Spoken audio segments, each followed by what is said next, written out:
I'm Liam Thorpe. And I'm Michael Mambo. And this is TeamTalk. This is your Friday feast of football fun.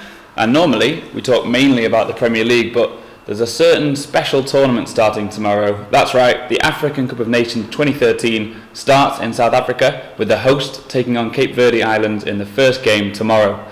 More on the African Cup later. First, there's a couple of rather important English Premier League games to have a quick look at. On Super Sunday, there is Chelsea versus Arsenal and Spurs versus Manchester United.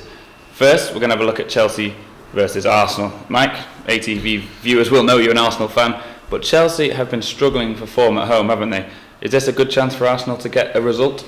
It is a good chance for Arsenal to get a result, considering they played pretty well against Swansea yesterday. Or should I say on Wednesday?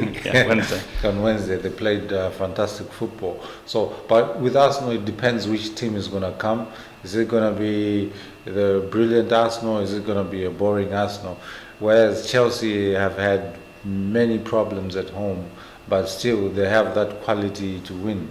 Chelsea, of course, exemplifying those problems at home in midweek. They were 2-0 up at home to Southampton, who of course are right down the bottom of the league, and they surrendered that 2-goal lead to finish 2-2. That'll give Arsenal players a lot of hope that they need to keep going in the second half and they can get points. It will give Arsenal players a lot of hope, but with football, Chelsea now have Demba Ba, and he's done pretty well against Arsenal. So it's going to be a pretty tough ask for the Arsenal players. And I know you and many other Arsenal fans would have been really pleased to see Jack Wilshere coming back to form against Swansea. Yeah, it's very exciting, very interesting, and we are happy for Jack. But a football season is not just one game; it's about performing week in, week out. Well, hopefully for England and Arsenal fans, that's the start of a really good second half to the season for Mr. Wilshere. The other big game, which follows Chelsea-Arsenal on Sunday, sees fourth place Tottenham Hotspur entertain the runaway leaders Manchester United. This should be a really big test for United, won't it? It will be really big, bigger than the Liverpool one they faced, because Tottenham is in form. I got a phone call a few days ago about a Tottenham fan who wasn't too happy that we don't mention Tottenham that much. Well, it's simply because there's nothing to mention.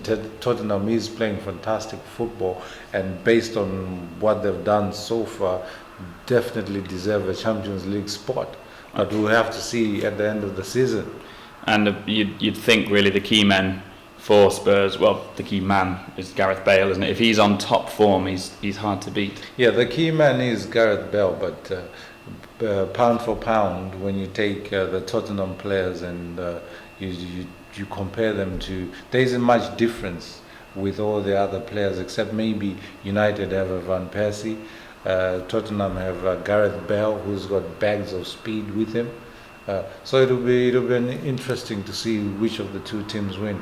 But I'm rooting for Tottenham on this one. Okay, so do you think Spurs might edge this one? Is it going to be a close game? It's going to be close. It's going to be close.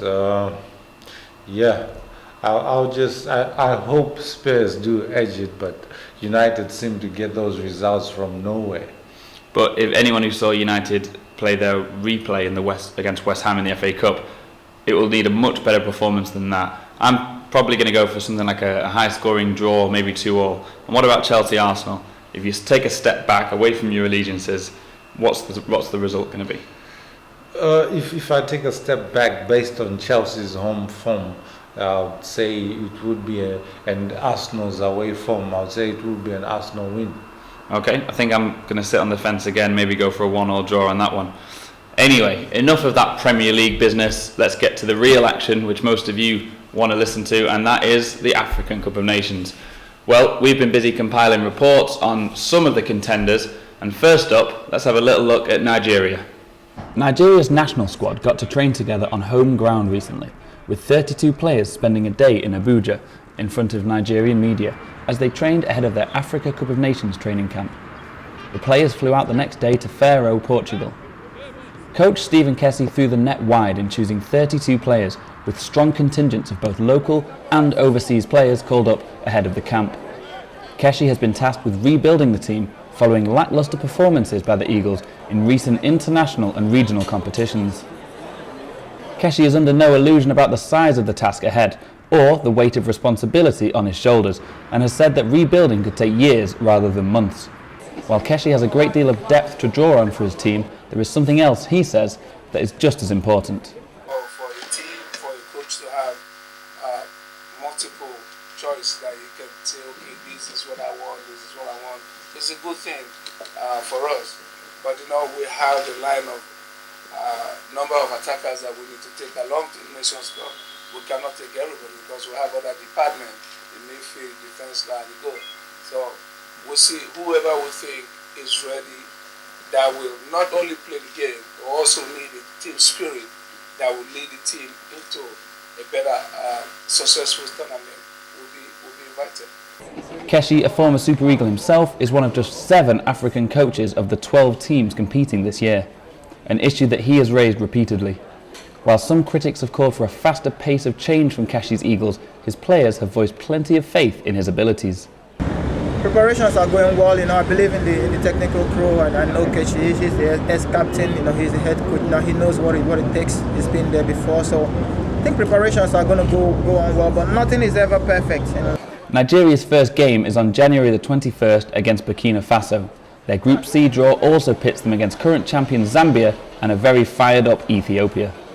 Okay, Mike. Well, we've seen the Super Eagles in preparation there. They're in Group C with Burkina Faso, Zambia and Ethiopia.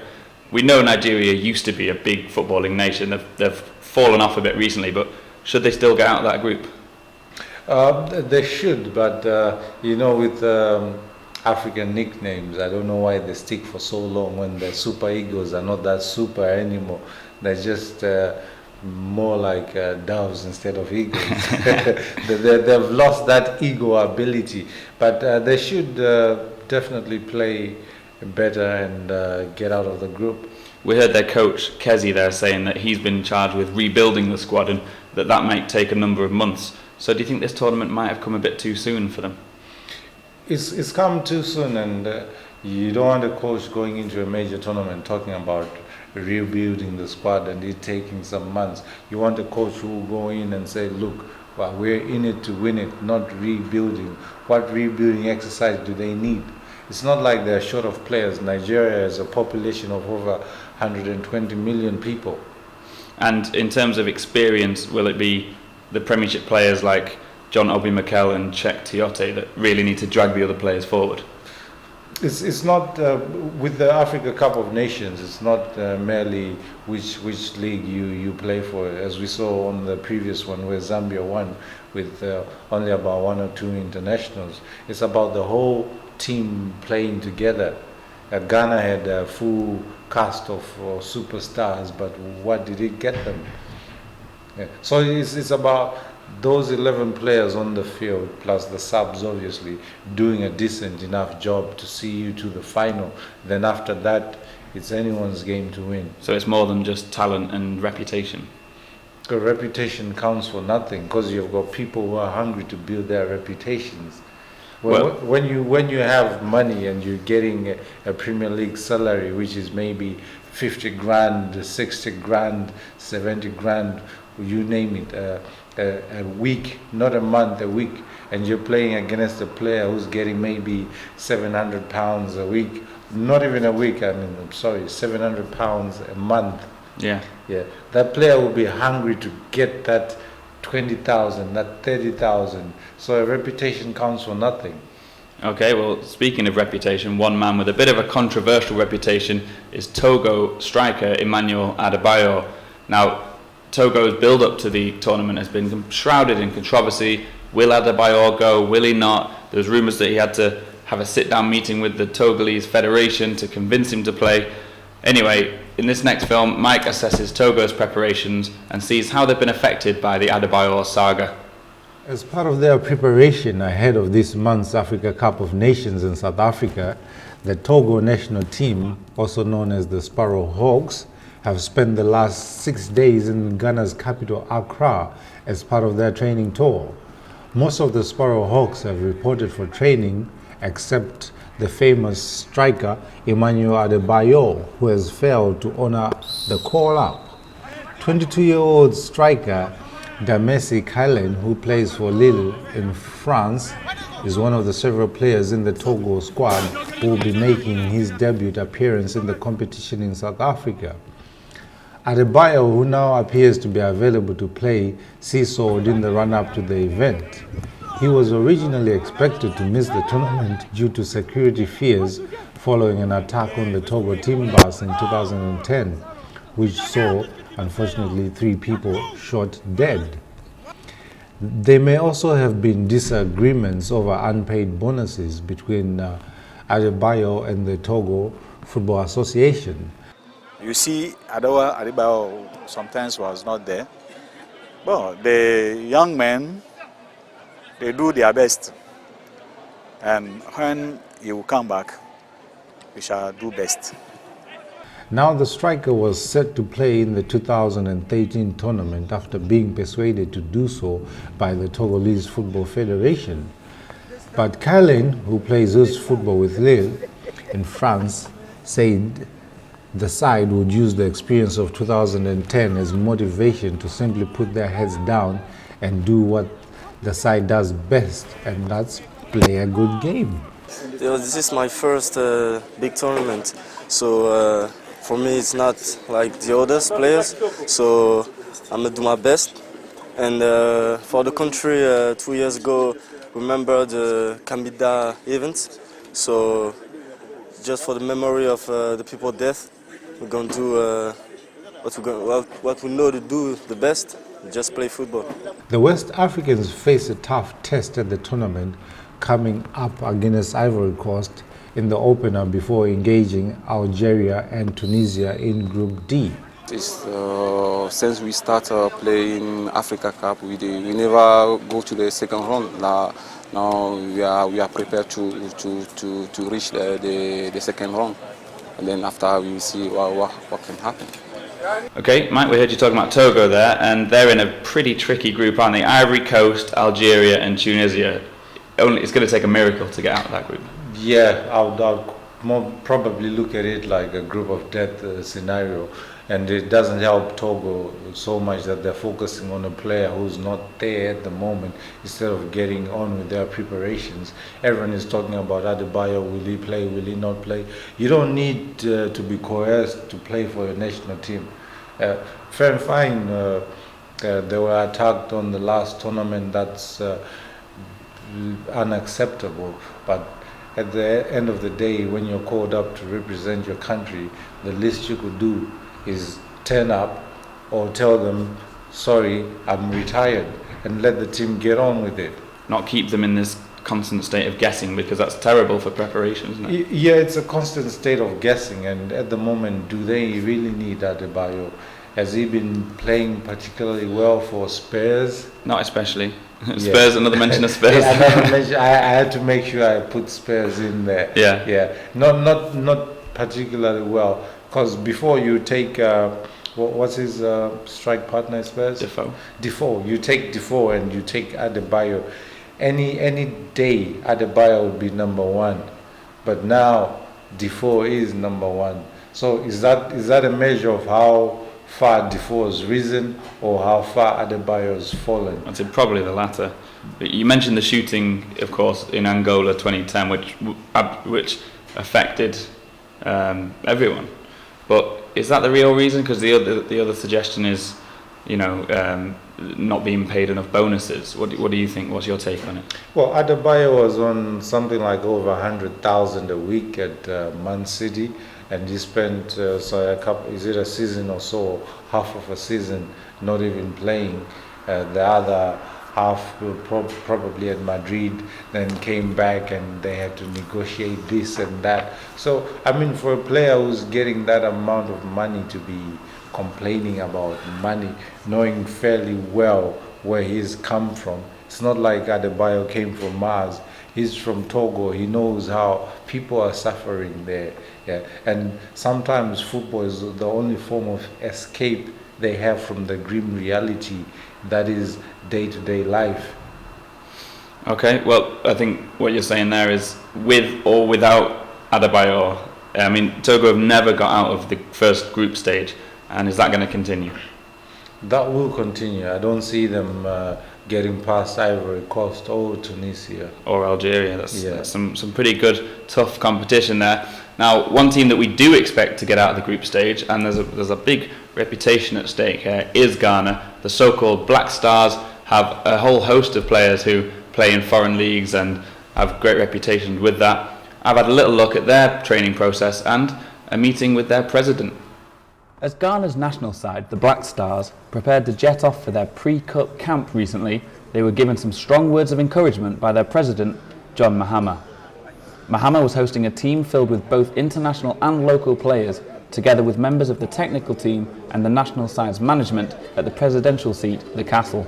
With the team about to leave for Abu Dhabi, the president urged members of the country's much-loved side to do whatever it takes to win the upcoming African Nations Cup in South Africa. With God on our side, we will win the cup and bring it back. And I wish to assure the Stars that if that happens, this nation will show its appreciation to them in a special way.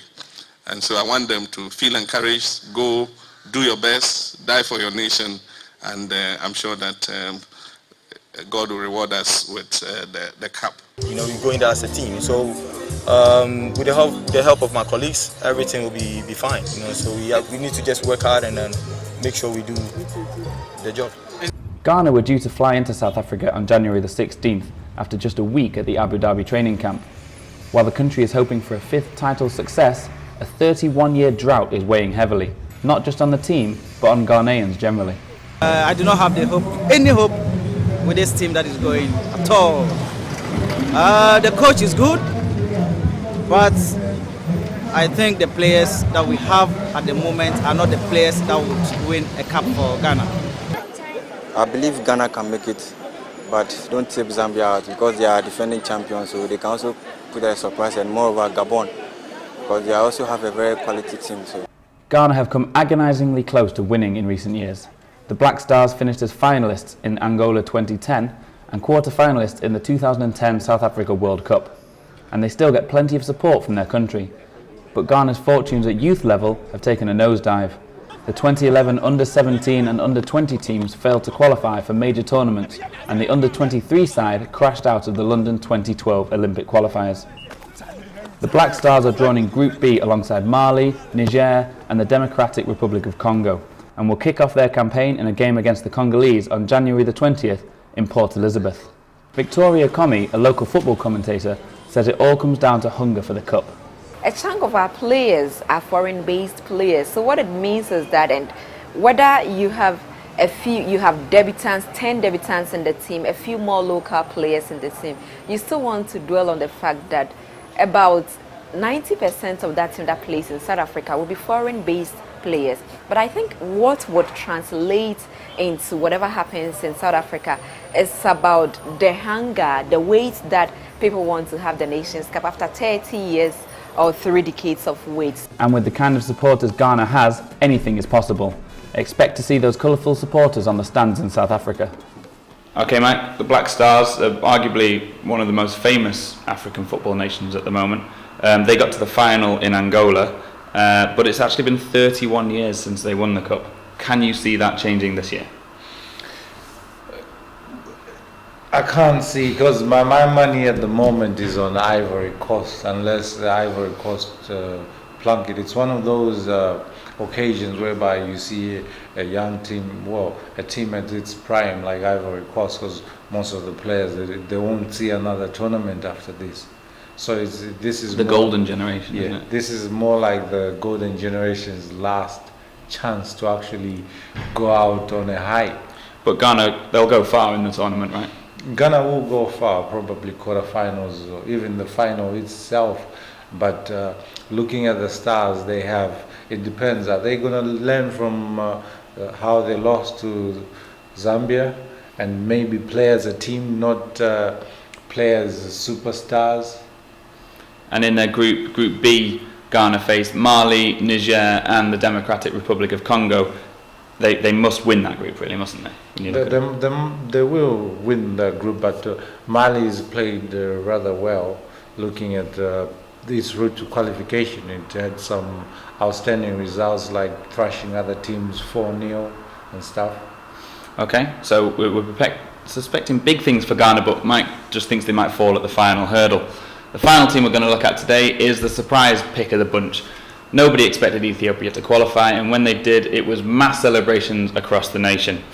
Here, Mike has a look at the team as they prepare for the biggest tournament of their lives. Excitement ahead of this month's Africa Cup of Nations is growing in Ethiopia. It may not yet have reached fever pitch, but it is likely to rise sharply when the team plays their first game. Expect fireworks if the team does well. Ethiopia comes to the African Cup of Nations after a 31-year absence. እንደ ቲም ነው እኛ የምንንቀሳቀሰው። እንደ ቲም ስትንቀሳቀስ ደግሞ ውጤታማ ነው የምትሆነው። እንደዚህ እንደ ግለሰብ የምናየው ነገር ምንም አይነት ነገር የለም። ይህ ቲም ረጅም ጊዜ ቆይቷል። ቢያንስ 8 ወር 9 ወር የቆየ ቲም ነው። እንደ ቲም ነው እኛ የምንንቀሳቀስ፣ ሁሉ ነገር በጋራ ነው የምናደርገውና ያም ይሆናል እዚህ ጋር ያደረሰን ውጤት ብዬ ነው የማስበው። ማንም ሰው ወደፊት ለመሄድ እንጂ ወደ ኋላ ለመሄድ አያስብም። እኛ ማድረግ የምንችለው ነገር አቅማችን እስከሚፈቅደው እስከ መጨረሻ እስከ ዋንጫ መሄድ እንችላለን። የምንችለው ነገር ብቻ መስራት ነው እዛ ጋር ነው እንጂ ለመሳተፍ ብቻ ብለን አንሄድም። ይህን ደስ ላገኘ ግድ ደርሰን እንመጣለን ብዬ አላስብም። ጠንክረን ሰርተን የሚቻለን ነገር መሞከር መቻል ነውና ጠንክረን እንሰራለን እንጓዛለን ብዬ ነው ማለት። The country first participated in the competition along with Egypt and Sudan in 1957. The last time an Ethiopian national team qualified for the Nations Cup was in 1982. Currently, Ethiopia is ranked number 102 in the FIFA World Football Rankings. Ethiopia was an unlikely qualifier and is regarded as a baby in the competition. The team is placed in Group C along with defending champions Zambia, Nigeria and Burkina Faso, all of whom have built their teams with professionals who ply their trades in Western leagues, especially in Europe. By contrast, Ethiopia's local leagues remains largely amateurish and has little in the way of internationals. Our players have played also with different teams who have many professional players within their team. Especially we have faced Central Africa Republic and we have seen Benin, we have seen also South Africa and Sudan also. This group of teams are with a lot of professional players, and we have faced, and we were successful during our games against these teams. So professional players doesn't mean they will kill you or destroy you at all, but it's a matter of pass, it's a matter of fitness, it's a matter of combination, playing together. The Ethiopian Football Federation recently announced that it had found a major sponsor for the Walia Antelopes, which is the nickname for the Ethiopian national team, after signing a 2-year deal worth $1.3 million with Heineken. Okay, Mike, we had a look at the Walia Antelopes there. It's a good nickname, right? Yeah, it is a fantastic, terrific nickname. Zimbabwe's one is the Warriors. Though lately we've been less than warriorish. Whereas the Walia Antelopes have been the warrior antelopes, if you like. Exactly. Of course, they were the surprise qualifiers. They've not been in the tournament for 31 years, and obviously the whole nation was delighted when they qualified, but we think, unfortunately, that might be as far as they get when it comes to a Group C of Zambia, Burkina Faso and Nigeria. Is that as far as they'll get? It seems like it's as far as they'll get, and for them to be actually at the tournament, it's quite a huge accomplishment, and well, we should just maybe clap hands for them for getting that far. Nonetheless, I believe there's a player out there, believe it or not, who is better than Lionel Messi and just hasn't been discovered, but they are out there. So why can't they be in Ethiopia, right? Yeah, well, that's one of the surprise packages that we're going to see. Some unknown players grabbing the limelight, doing very well. Of course, as it was mentioned in the film there, Ethiopia, the leagues in the country are all amateur compared with the professional players and stars from the Premier League in teams like Ghana and Nigeria. So it is commendable just that they've got to the tournament. But as Mike was saying before, it's all about playing as a team. So if they are the most comprehensive team, then that gives them a little chance, right? Not a little chance.